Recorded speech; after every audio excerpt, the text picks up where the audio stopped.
Linda, how are you doing? I've been hearing things. Music. Very faint. Very brief. Out of nowhere. Going nowhere. Like bells in a faraway church. Actually, that was me. You? It's kind of a long story. You know, no matter how incredible or frightening things may appear, there's almost always a logical, sometimes even simple explanation. You don't know everything, Nancy Drew. And in my case, you don't know anything at all. I want you to go home. It's for your own good. I can't go home until I have something to tell your mother. Just tell her I've had some problems adjusting to my new life, but I've accepted my fate and now everything's fine. In fact, I'll call her and tell her that myself. In any case, please leave my room and don't bother to come back. There's no mystery here, just fate. I have nothing more to say to you, nothing.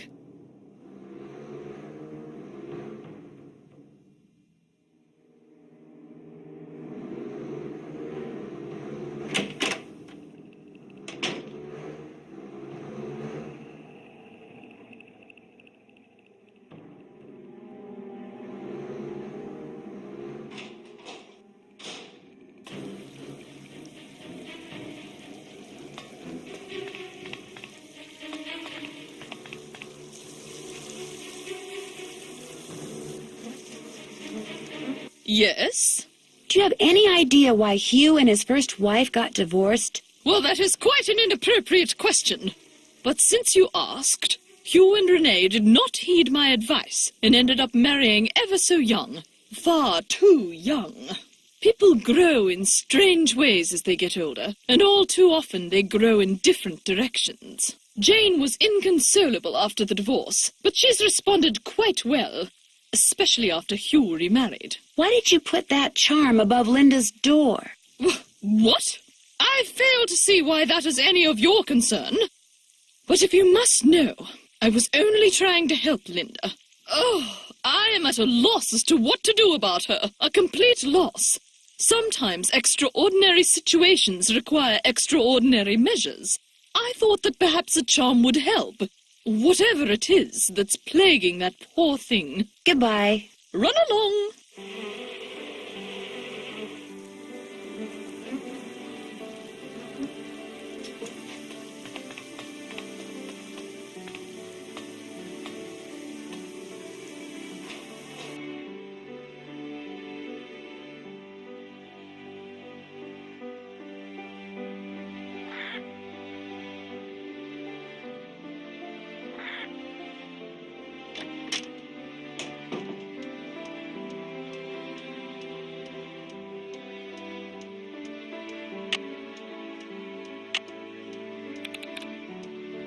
Cool.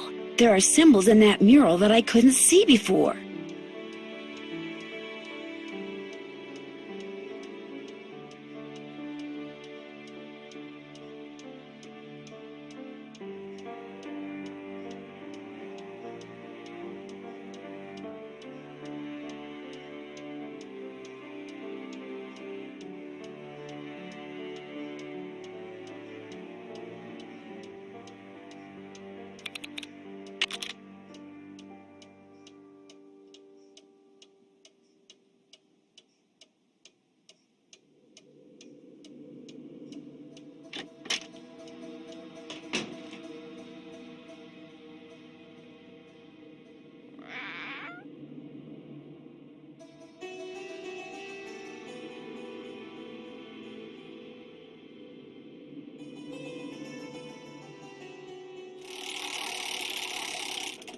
It stopped working.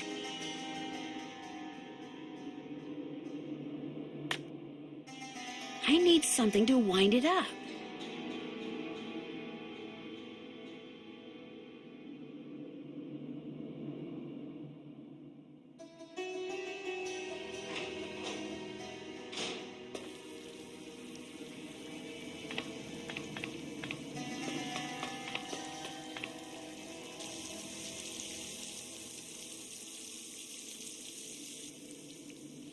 Yes?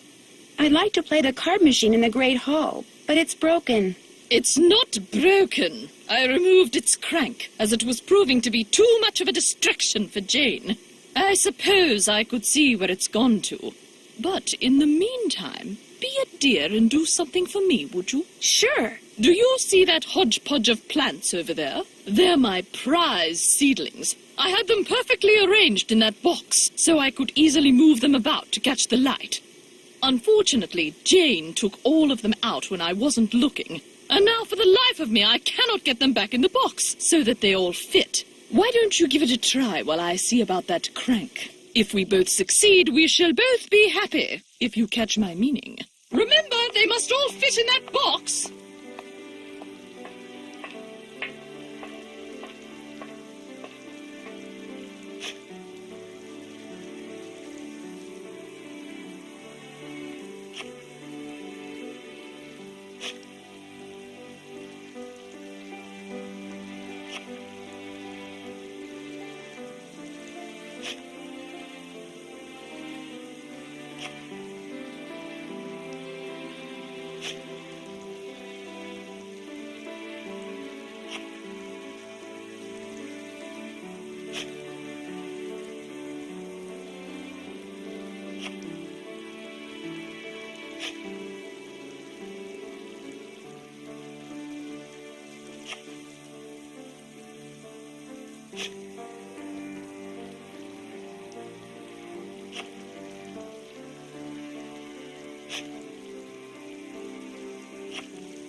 There.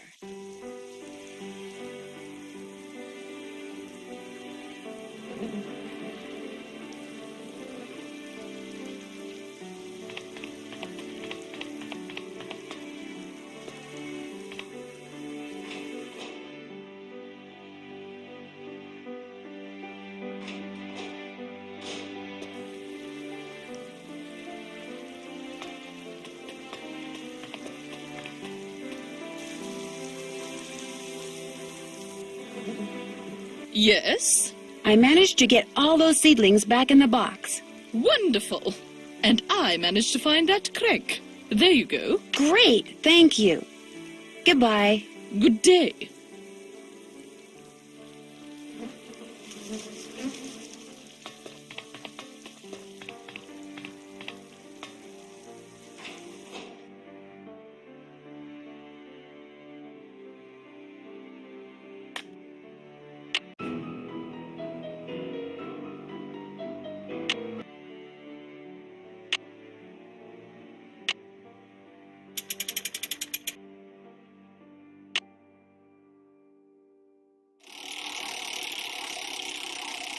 Those symbols look familiar.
on. All right, Betty, pay up.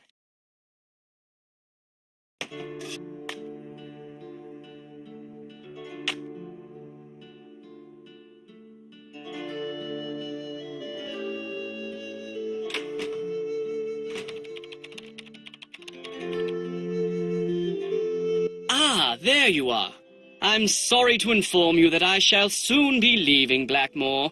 I just have a few things to take care of, and then I shall bid you adieu. Why? Where are you going? I have good reason to believe this place is genuinely haunted. There's no way I'm staying here 1 minute longer than I have to. Thankfully, I've finished most of my research and have enough to start my book. I'll let you get back to your work. Goodbye.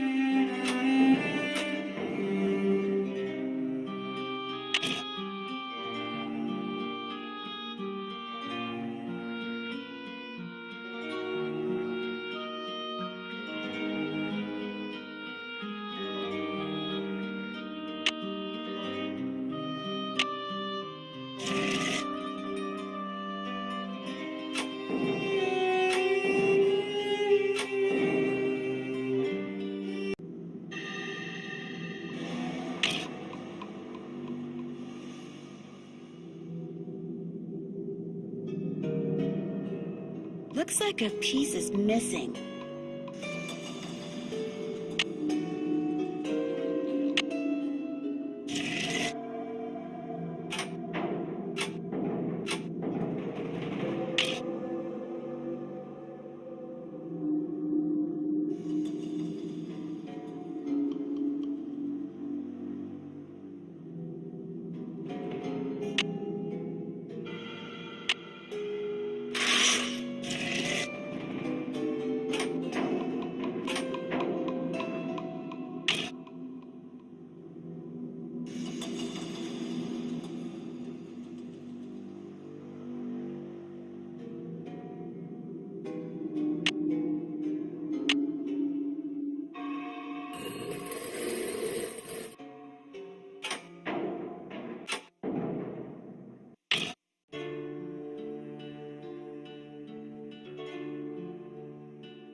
I need something else for this.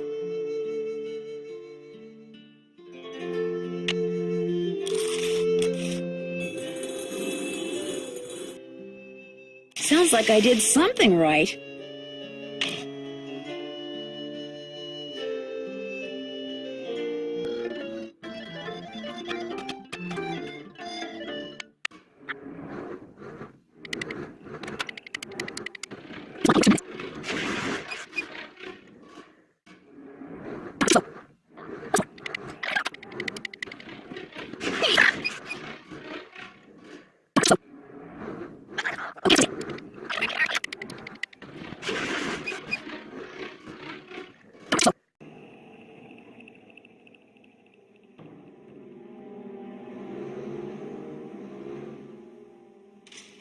Once more.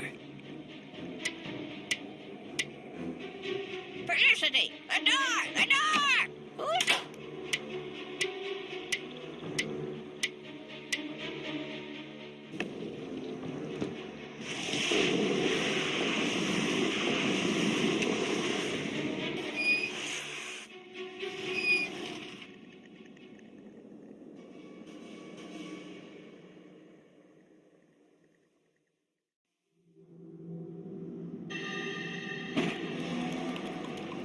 Whoa, something tells me I just succeeded in lighting the forge.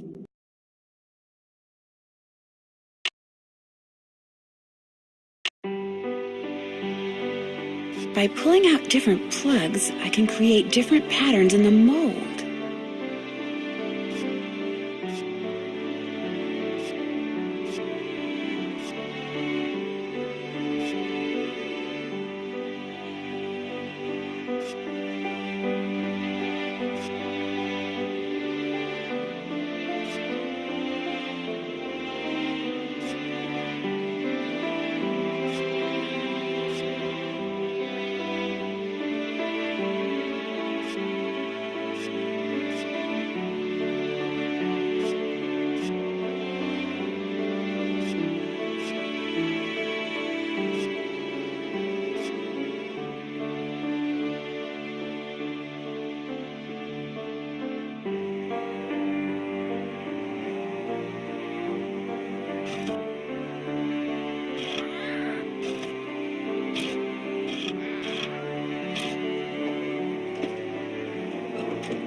forge is lit.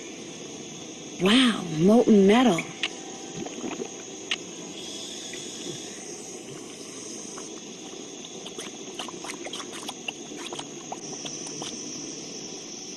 There, that looks right.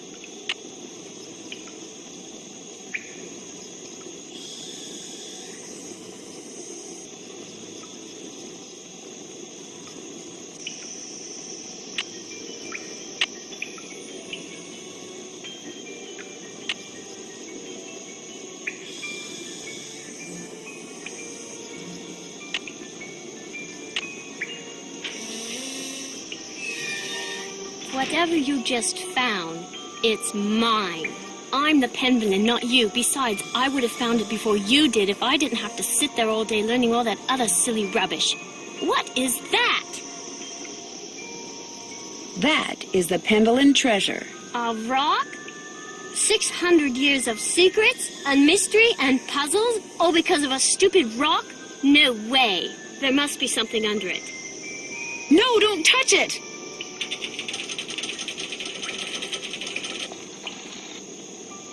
Help! Nancy, help me! It's pitch black in here. I can't see anything. Get me out of here, please! I'm sorry I was mean to you before. I'm sorry for everything. Do I detect a guilty conscience? It's my fault Linda's sick. I mean, she's not really sick. I just made her think she is. I left that curse in her room and gave her allergy pills and put her medicine in a moisturizer. You made her think that she's changing into the beast of Blackmoor, didn't you? I just wanted to go away. I just wanted to be Daddy and me and Mommy, my real Mommy. Please don't make me talk anymore, Nancy. There's no air in here. I can't breathe. I've got to figure out a way to get that box off of her fast.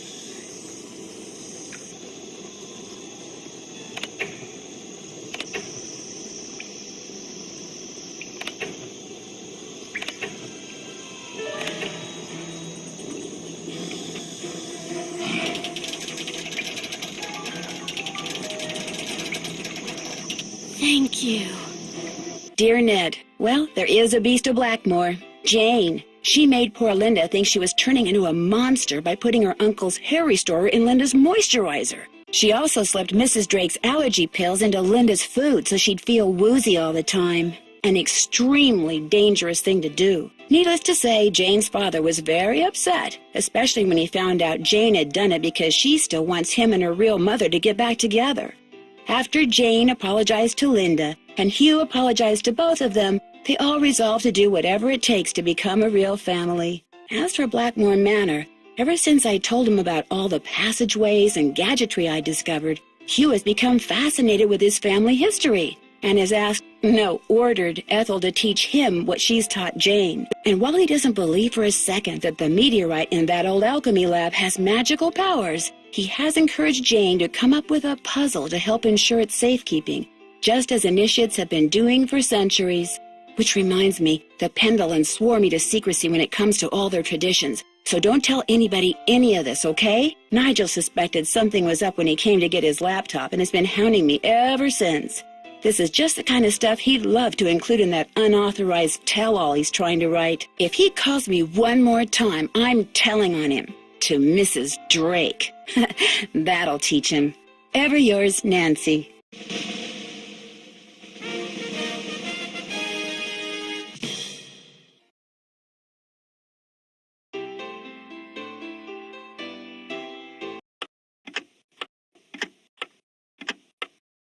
The year is 1930, and everything is on the rise. Unemployment, government breadlines, and organized crime. In the midst of it all, a heroine is born.